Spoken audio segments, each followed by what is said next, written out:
Hey guys, WildOBXT here, and today I am reviewing the CarLinKit T-Box Plus.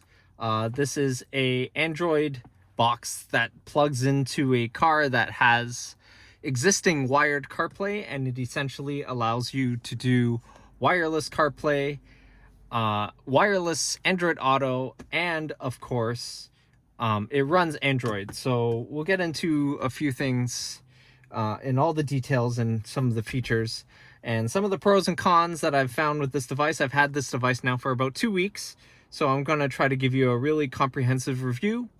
And I'm also going to tell you some of the things that are kind of specific to my car, and the things that I suspect are kind of specific to my car, and some of the things that are just definitely with the system. So I'll make sure I emphasize those particular things. So the device itself is actually smaller than I thought it would be. This is what it is inside the palm of my hand. It's actually a lot thinner than I thought. All the pictures on the internet make it look a lot bigger, but in actuality, it's pretty small. It's pretty slim, and if you're so inclined to find a place hidden inside your center console or something like that to hide it, it's not that hard to hide. One other thing about the setup that I'm going to explain before I get into the review, as you can see inside here, hopefully you can see that there's 2 cards in here. One of them is a micro SD card. I just have that in there for storage. And the other one is a SIM card. It does take a nano SIM. So when you purchase this, and the purchase link will be in the description below, just make sure that you purchase it for the country that you're in. I have a SIM card in here that I took from my cellular iPad Pro, and I just stuck it in here for the purposes of testing this, and so I can stream stuff while I am on the go. All right, so the first things I want to review is going to be startup time. So we're going to take a look at how fast the T-Box Plus actually takes to start up. The startup time is about 40 seconds from when CarPlay initializes from the actual head unit. So here we go.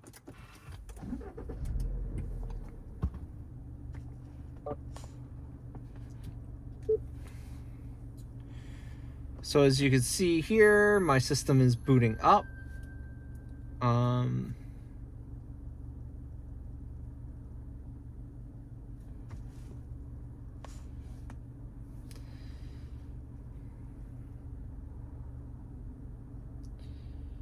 So it now recognizes CarPlay, and the T-Box Plus is now booting.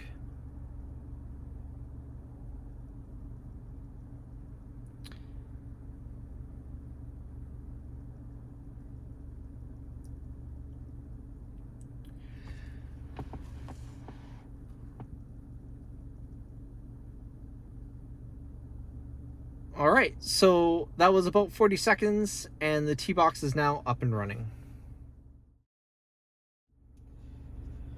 All right, so I wanted to get into some of the features of this. First of all, I'm going to start with the Android stuff. This is the main user interface. You do have the option of having 2 separate user interfaces. This is the one that I tend to like, but if you wanted to go into the second one, you can go into settings here, and then choose your different user interface by saying launcher style and change it to style 1. And style 1 is essentially a large music widget in the top left corner, and then just your slew of apps afterwards. Okay. While driving, I found this wasn't the best. When I am driving, I do like to see both my music and my map at the same time, which is why I prefer Launcher Style 2. Launcher Style 2 has a giant map taking up the top half. Whatever media you have playing is going to show the media information here, and then you can select 3 favorite apps here, and then all apps is accessible here, which kind of brings you back to like the Launcher 1 user interface, and you can kind of configure this as you wish. Which brings me into the second point, is this is running Android, so you can enter the Play Store and you can go and install all of your favorite things I'm not sure. I'm not an Android guy, just to be upfront. I am an iPhone guy, but I had an Android head unit in my old BRZ, which I absolutely adored, and I was hoping this would kind of bring the two experiences together. I have found, I'm not sure what kind of Android device Google recognizes this as, but I have found, for example, if I try to install Disney Plus, Disney Plus says that it's not compatible. Here it says app will not work with your device. So there are certain apps that you can't, which I was kind of disappointed that Disney Plus isn't on the list, because my kid loves Bluey and that's on Disney Plus, and unfortunately I can't. But however, I don't know if you caught it, but if I go into all apps here, I do have like Prime Video in here. And of course you have Google Chrome, so I guess I could stream Disney Plus that way. Obviously YouTube works on here, so there's a bunch of streaming services that will work on here. I no longer subscribe to Netflix since they jacked up the price, but Netflix, I can confirm, does work on here if you are a Netflix subscriber. They also have something else called APK Installer, which does allow you to sideload a whole bunch of stuff. I have not gotten into that thing. However, if you do ever need to sideload something, APK Installer is here as well. Okay, so let's get into the pros of this device. What are the main pros of this device? Is that number one, the resolution is quite high, and the pixel per inch, the pixel density on the device is high, which means when you open up a app like Maps, you're going to see more of the map. Text and things like that may be a little smaller, but you do have the full Google experience here, and that's a huge bonus. You'll be able to research stuff, you'll be able to look at stuff. Obviously the largest advantage to this here is going to be running Android. So you'd be able to, like I previously mentioned, you can run the Google Play Store and you can find all sorts of stuff. This thing, obviously you can run any Android app that you like, as long as it is the App Store allows you to load it. For example, Waze also works on here. Waze works beautifully on here. All right, so one thing I did mention was pixel density, and that's one huge advantage that the T-Box Plus has over wired CarPlay. Obviously, it does it wirelessly as well, but one thing you'll notice, for example, here is because the pixel density is higher, I can actually fit more apps into the home screen. So I'll put a side-by-side of the two interfaces, but you'll notice that on the T-Box side, I can have 5 columns of apps, whereas on the wired CarPlay side, I can only have 4 columns of apps.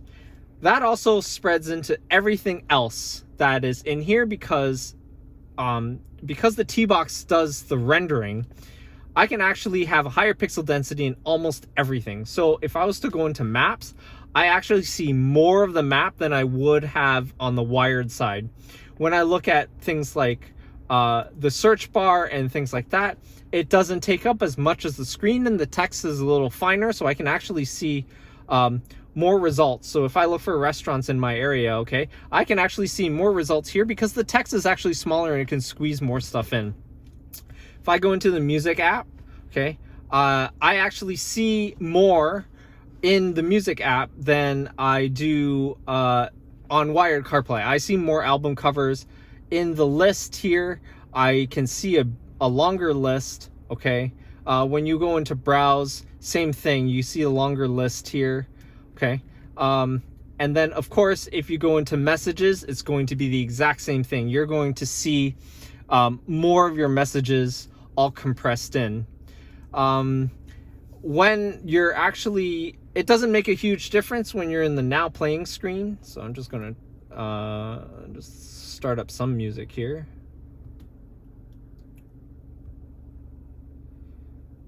I guess it really doesn't matter what I'm listening to. I'm just gonna keep the volume down anyway. Okay, the screen here doesn't make a huge difference. You still have all the same user interface that you would have before, okay? But obviously when you pull up the playing next stuff, everything's going to be more compressed. So that to me is a huge advantage of this. You can see more of everything, you can do more of everything, and your CarPlay experience is actually a little bit better for that reason. There's also no perceivable difference in sound quality, and I'm going to put a huge asterisk on that. And I'll get to why I'm adding that asterisk later. Okay, but there's no perceivable difference in sound quality if you load anything onto the micro SD card, or you use a streaming service like Spotify or Apple Music. It's going to do a really great job in blasting that music out. And if you are, this is going to be vehicle specific, okay? So this is specific to my Subaru Outback. Android Auto users in up until 2022, so up to and including the 2022 model year, wireless Android Auto is not available on the head unit, and neither is full screen Android Auto. And this solves both of those problems. You can have wireless Android Auto running on the T-Box Plus, and it will show as full screen because the car thinks it's using CarPlay to display everything. So those are huge advantages. And the main, like I said, the main advantages here is the fact that you can run Android apps. So you could play games on here. It does detect touch, but it's not multi-touch. So for example, if I was in the Maps app here and I wanted to scroll around, that's fine.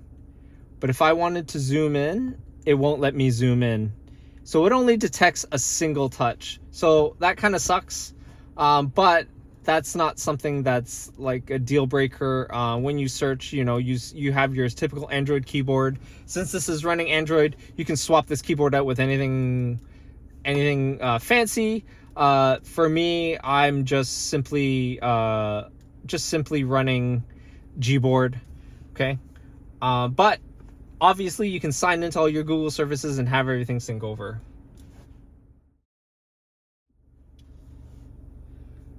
All right, so there's a lot of advantages to having a system like this, but unfortunately there are a few disadvantages, and I'm going to go through them. I feel that's in order of least problematic to most problematic.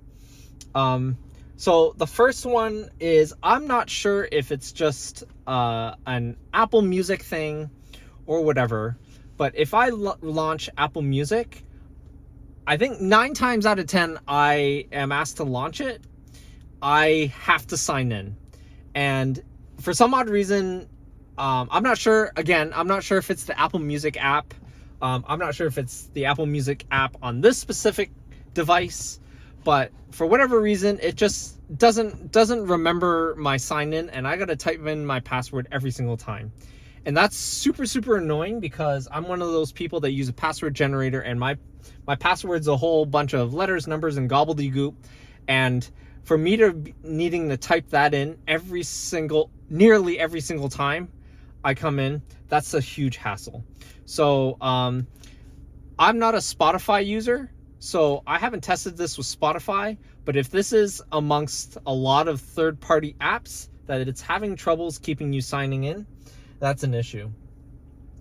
The second thing is kind of related to the pixel density that I mentioned earlier.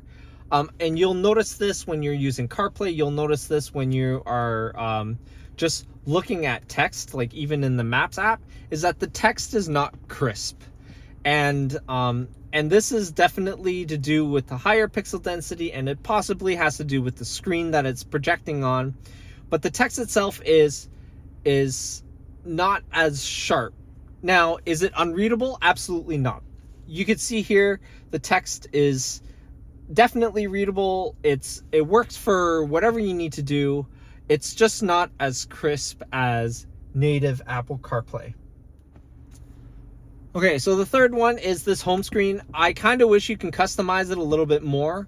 You're kind of stuck with this three section look, or if you decide to use style 1, that look where you have the widget in the corner and then the rest of your apps here.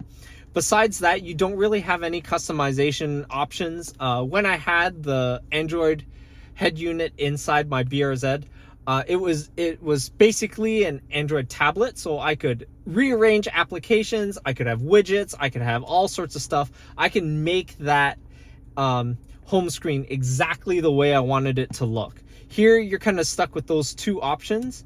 You can customize what's up top here. So if you go back into the settings, you can choose what is taking over that top half there. You'll see that you can have YouTube there. You can have basically any application that you have installed. I have it set to maps. You can have it set to whatever mapping application you want in there. Waze is an option. For some odd reason, you can have the keyboard up there. You can even have CarPlay up there. But the main thing is that I just kind of wish you had more play with regards to the home screen here.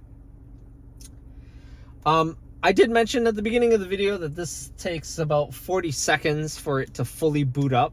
And even then, maybe add another 5 to 10 seconds, because even after the initial screen shows up, it still lags a little bit as it does some background work. So that takes a little longer. When I have a wired CarPlay setup in this car, I can literally plug in my phone, and in about 10 seconds, the entire CarPlay setup is ready to go. Here, not only does it have to load the Android side of it, which takes that 40 odd seconds, but then when you launch CarPlay, you have another waiting time for your CarPlay to show up. So once it's actually up and running, though, it's not bad. It's not laggy. It's nothing of the sort. Okay, you have your dashboard view. You have your regular app icon view. And that leads me into this third part. And this is what we're starting to get into deal breaker territory, in my opinion. The first thing is, in wired CarPlay inside the Outback. So I'm going to be really specific here because every car could be different. But even if I was in my own user interface inside of the actual car, if I were to get a text message, CarPlay will take over and show me the CarPlay interface with a message showing, with the banner message down here at the bottom. With this unit, it does not do that. It doesn't do that whether or not you're in the Android interface, which is here, or if you are in the car's interface. If I get a text message, it does not notify me that I have a text message. So here comes the problem, is that if you are buying this as an Android box, you have them using Google Maps, you're using Spotify or whatever streaming service you're using, and you get a text message, well, whether or not AutoLink is running and whether or not your phone is currently actively connected to this, you won't get notified that you got that text message. So that could be a blessing and a curse. Some people prefer, like, I don't want to text and drive even using Siri or even using the Google Assistant or whatever. Okay, but it won't interrupt whatever you're doing if AutoLink is not at the forefront. Obviously, if it's at the forefront, you're going to have your notification, you're going to have your banner show up. Earlier in the video, you saw that I had a group message going between my family, and that banner was there. Okay, but that banner only shows up if you're in the actual CarPlay interface, which for me kind of sucks, because the main way I communicate with people is generally through text message or iMessage, and using Siri to do that, I've gotten pretty good at that. And the fact that that doesn't happen unless I'm in this user interface kind of is a drawback for me. Okay, so the last couple points I want to make, for me, they are definitely in deal breaker territory. However, I will also mention that this is very, very car specific. So what I'm experiencing in these last 2 points may or may not happen in a different car. But if you drive a 6th gen Subaru Outback, I'm pretty sure you're going to have these same things as me. If you don't drive a 6th gen Subaru Outback, then this may not apply to you. So the first thing is going to be communication between what flows through the USB and what the T-Box actually recognizes. So there's a few things here. The first one that I notice is headlights. So if I turn my headlights on, all it does is dim the screen, but that's the car doing that. You'll notice that Google Maps, for example, is still in full like daylight mode in white. And the only time I can get this to switch over into like quote unquote dark mode is by manually going in, and it's going to be linked to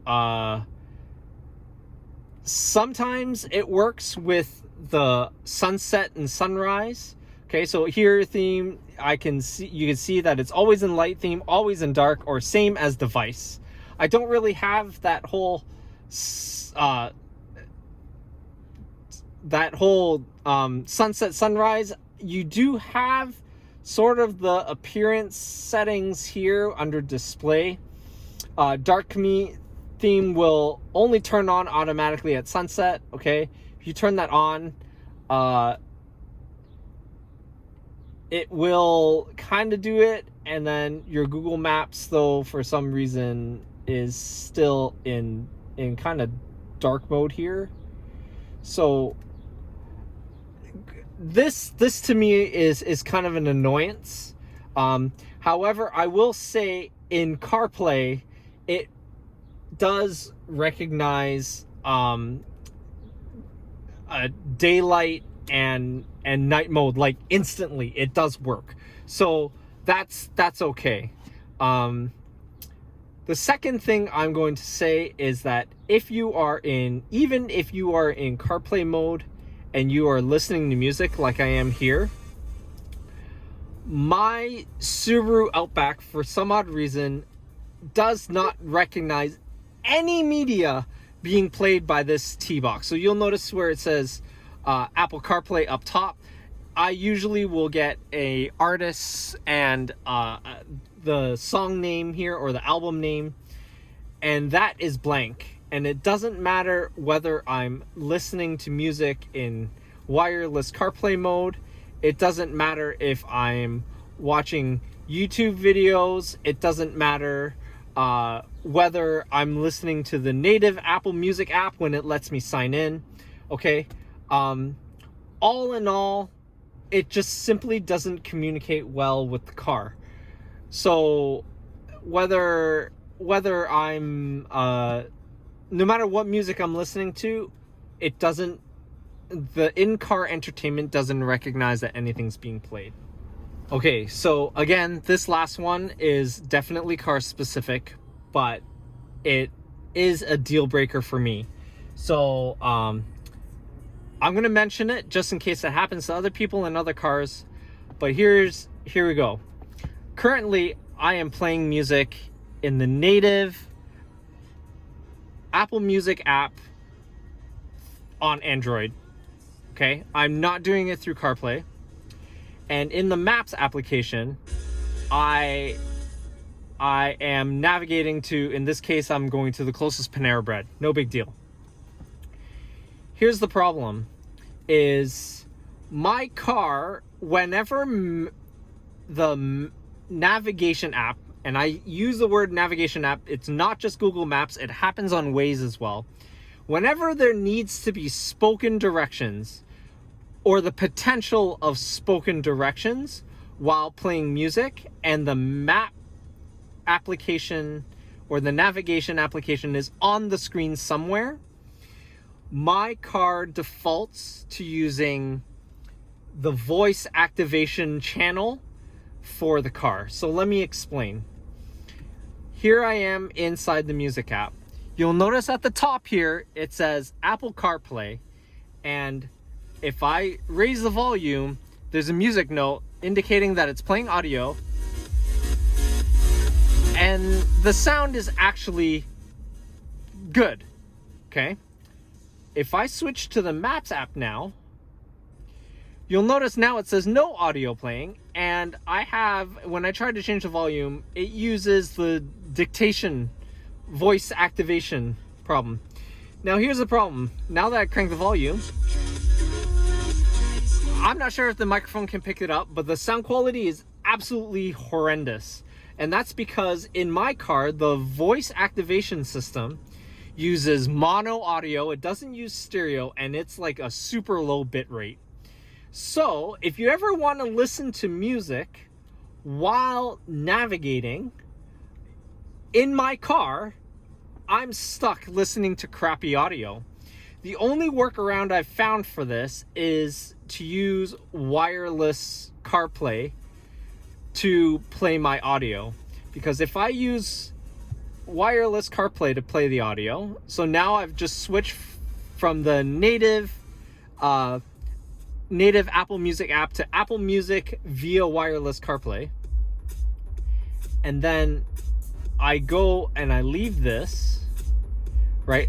I can navigate using Apple Maps without an issue. It still says Apple CarPlay. I still get my music note, and I'm still getting good audio.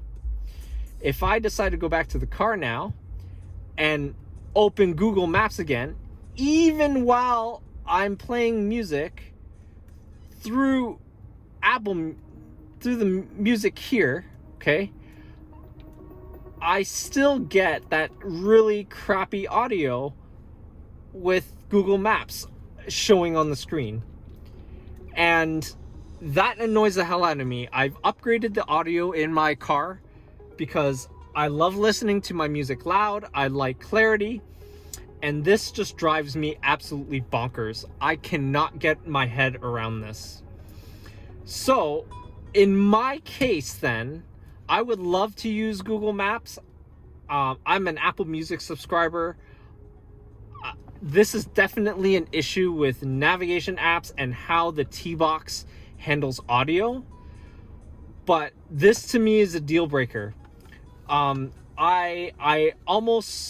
This is now a very nice wireless CarPlay device for me. It is, I don't know if you heard that sound difference, but that sound difference was instantly noticeable. But for me, in this specific car,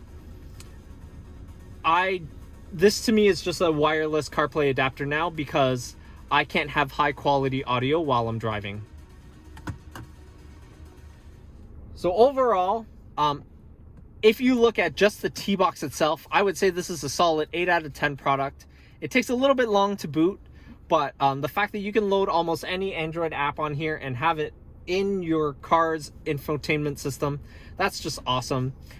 It seems to be fairly reliable. If you factor in all of my specific issues that I'm having, it drops the score to about a 6 out of 10. I hate having to constantly need to sign into Apple Music. The audio routing issue for me is a deal breaker. I can't stand that at all. I've upgraded the audio in my Outback, and I can't stand just listening to mono music while navigating. So for me, if I keep using this T-Box Plus, it's going to be exclusively just with wireless CarPlay.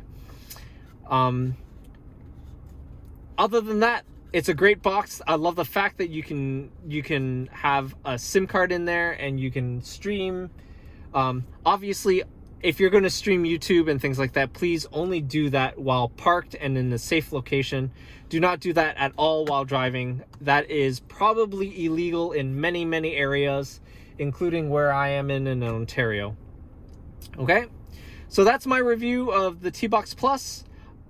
If you guys want to purchase it, you can save 18% using the code WILD in the description. I'll leave a link there where you can purchase it. And I hope you guys enjoy this. Sorry it took so long. As some of you may know, if you follow me on Instagram, my Outback was in kind of a rear end, and that kind of delayed my whole thing. I wanted to get this video out before my car went into the body shop to get the rear bumper fixed. Anyways, drive safe, everyone. Again, if you want to purchase this, you can save 18% by using the code WILD, and I'll leave the code and the link to the product in the description. Have a great night.